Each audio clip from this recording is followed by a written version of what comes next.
ಬದುಕಿಗೆಲ್ಲ ಕಿರಣವೇ ನೀನಾಗ ಜನರಿಗೆ ಸಹಕಾರ ಪ್ರಶಾಸನ ದೀಪವಾಗಿ ಬದುಕಿಗೆಲ್ಲ ಕಿರಣವೇ ನೀನಾಗ ಜನರಿಗೆ ಸಹಕಾರ ಪ್ರಶಾಸನ ದೀಪವಾಗಿ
ಅಭಿವೃದ್ಧಿಯ ಲಕ್ಷ್ಯವಿದು. 40,000 ಕ್ವಿಂಟಲ್ ಜೋಳ ಖರೀದಿಯಾಗಿದೆ. ಖರೀದಿ ಕೇಂದ್ರದಲ್ಲಿ ಬಿದ್ದಿದ್ದಾರೆ. ಆ ಹಿನ್ನೆಲೆಯಲ್ಲಿ ಇವತ್ತು ನಾವು ಪ್ರತಿಭಟನೆಯನ್ನು ಮಾಡುವುದರ ಜೊತೆಗೆ ರೈತರ ಜೀವನದ ಜೊತೆಗೆ ಚೆಲ್ಲಾಟಾಡ್ತೇವೆ. ನೋಡಿ, ಇನ್ನು ಜೋಳವನ್ನು ತಂದುಕೊಂಡಿದ್ದಾರೆ. ಜೋಳ ಖರೀದಿ ಮಾಡೋದಕ್ಕೆ ಇವರಿಗೆ ಯೋಗ್ಯತೆ ಇಲ್ಲ. 40,000 ಕ್ವಿಂಟಲ್ ಜೋಳ ಖರೀದಿಯಾಗಿದೆ. ಖರೀದಿ ಕೇಂದ್ರದಲ್ಲಿ ಬಿದ್ದಿದ್ದಾರೆ. ಆ ಹಿನ್ನೆಲೆಯಲ್ಲಿ ಇವತ್ತು ನಾವು ಪ್ರತಿಭಟನೆಯನ್ನು ಮಾಡುವುದರ ಜೊತೆಗೆ ರೈತರ ಜೀವನದ ಜೊತೆಗೆ ಚೆಲ್ಲಾಟಾಡ್ತೇವೆ. ನೋಡಿ, ಇನ್ನು ಜೋಳವನ್ನು ತಂದುಕೊಂಡಿದ್ದಾರೆ. ಜೋಳ ಖರೀದಿ ಮಾಡೋದಕ್ಕೆ ಇವರಿಗೆ ಯೋಗ್ಯತೆ ಇಲ್ಲ. 40,000 ಕ್ವಿಂಟಲ್ ಜೋಳ ಖರೀದಿಯಾಗಿದೆ.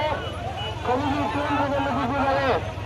ಆ ಹಿನ್ನೆಲೆಯಲ್ಲಿ ಇವತ್ತು ನಾವು ಪ್ರತಿಭಟನೆಯನ್ನು ಮಾಡುವುದರ ಜೊತೆಗೆ ರೈತರ ಜೀವನದ ಜೊತೆಗೆ ಚೆಲ್ಲಾಟಾಡ್ತೇವೆ. ನೋಡಿ, ಇನ್ನು ಜೋಳವನ್ನು ತಂದುಕೊಂಡಿದ್ದಾರೆ. ಜೋಳ ಖರೀದಿ ಮಾಡೋದಕ್ಕೆ ಇವರಿಗೆ ಯೋಗ್ಯತೆ ಇಲ್ಲ. ಎಲ್ಲ ರೈತರು ವೇದಿಕೆ ಹತ್ರ ಬರಬೇಕು. ಎಲ್ಲ ಸಾರ್ವಜನಿಕರು ವೇದಿಕೆ ಹತ್ರ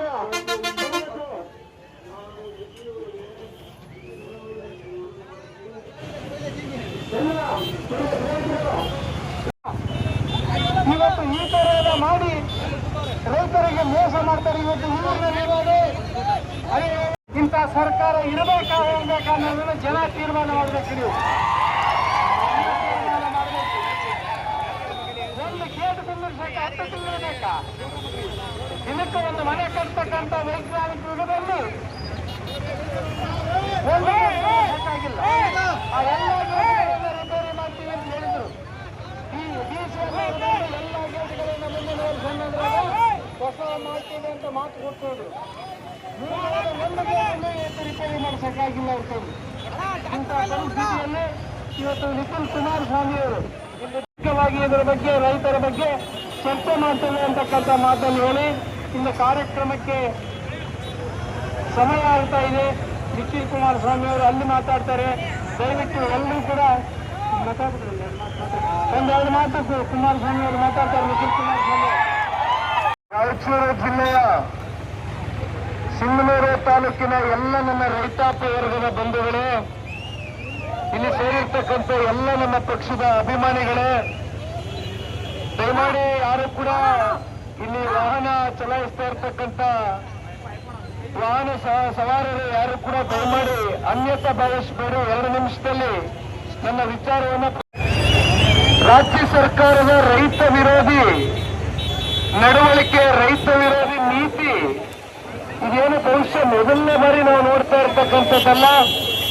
ಆದ್ರೆ ಈಗ ತಾನೇ ಸಿಂಧನೂರು ತಾಲೂಕಿನ ನಿಕಟಪೂರ್ವ ಶಾಸಕರು, ಮಾಜಿ ಸಚಿವರುಗಳಾಗಿ ಕೆಲಸ ಮಾಡಿರ್ತಕ್ಕಂಥ ನಾಡಗೌಡರು ಸಾಹೇಬರು ಸುದೀರ್ಘವಾಗಿ ಜೋಳ ಬೆಳೆಗಾರರ ಒಂದು ಪರಿಸ್ಥಿತಿ ಇವತ್ತು ರಾಯಚೂರು ಜಿಲ್ಲೆಯಲ್ಲಿ ಎಲ್ಲಿಗೆ ಹೋಗಿ ತಲುಪಿದೆ ಅಂತಕ್ಕಂಥದ್ರ ಬಗ್ಗೆ ಎಲ್ಲವನ್ನ ಕೂಡ ಇವತ್ತು ತೆರೆದ ಪುಸ್ತಕದ ರೀತಿ ನಿಮ್ಮ ಮುಂದೆ ಇಟ್ಟಿದ್ದಾರೆ. ನಿಮಗೂ ಕೂಡ ಅದರ ಅರಿವಿದೆ ಅಂತಕ್ಕಂಥದ್ದು ನಾನು ಭಾವಿಸಿದ್ದೇನೆ.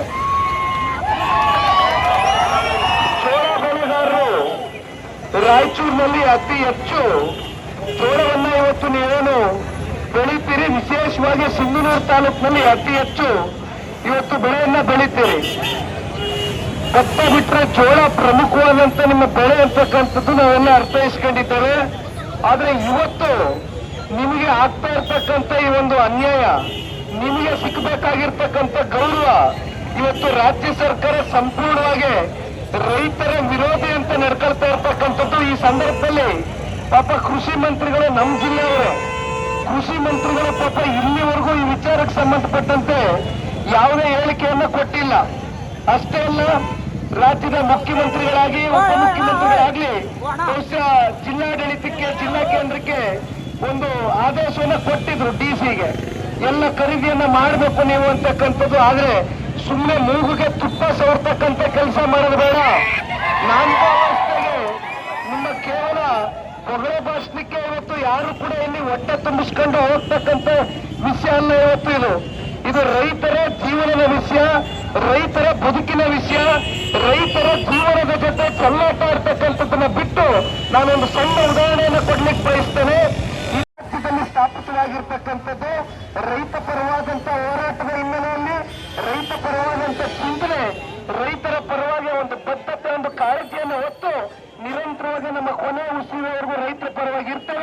ಯಾವ ಕಾರಣಕ್ಕೂ ಸುಮ್ಮನೆ ನಾವಿಲ್ಲಿ ಬಂದು ನಾವು ನಾಡಗೌಡರು ಸಾಹೇಬ್ರು ಇರ್ಬೋದು, ನೇಮಿರಾಜ್ ನಾಯಕ್ ಅಣ್ಣವರು ಇರ್ಬೋದು, ಚಂದ್ರಣ್ಣ ಇರ್ಬೋದು, ರಾಜು ಅವರು ಇರ್ಬೋದು, ಇಲ್ಲಿ ಇರ್ತಕ್ಕಂಥ ಎಲ್ಲ ಪಕ್ಷದ ಮುಖಂಡರುಗಳು ಕಾರ್ಯಕರ್ತರು ಇವತ್ತು ಮೇಲ್ ಸೇರಿದ್ದೀವಿ. ಇದು ಕೇವಲ ಮಾತಿಗೆ ಸೀಮಿತ ಆಗ್ತಕ್ಕಂಥ ಹೋರಾಟ ಅಲ್ಲ. ಹೋರಾಟ ಯಾವ ಪ್ರಮಾಣದಲ್ಲಿ ಬೇಕಾದ್ರೂ, ಯಾವ ವೇಗದಲ್ಲಿ ಬೇಕಾದ್ರೂ ಇದನ್ನ ಮಾಡ್ತಕ್ಕಂಥದಕ್ಕೆ ಜನತಾದಳ ಪಕ್ಷ ನಮ್ಮ ರಾಯಚೂರು ಮತ್ತು ಸಿಂಧನೂರು ತಾಲೂಕಿನ ಎಲ್ಲ ರೈತಾಪಿ ವರ್ಗದ ಜೊತೆಯಲ್ಲಿ ಇರ್ತೇವೆ ಅಂತಕ್ಕಂಥದ್ದನ್ನ ಈ ಸಂದರ್ಭದಲ್ಲಿ ನಿಮಗೆ ಒಂದು ವಿಶ್ವಾಸವನ್ನು ತುಂಬಿಸಲಿಕ್ಕೆ ಬಯಸ್ತೇನೆ. ದಯಮಾಡಿ ಮತ್ತೆ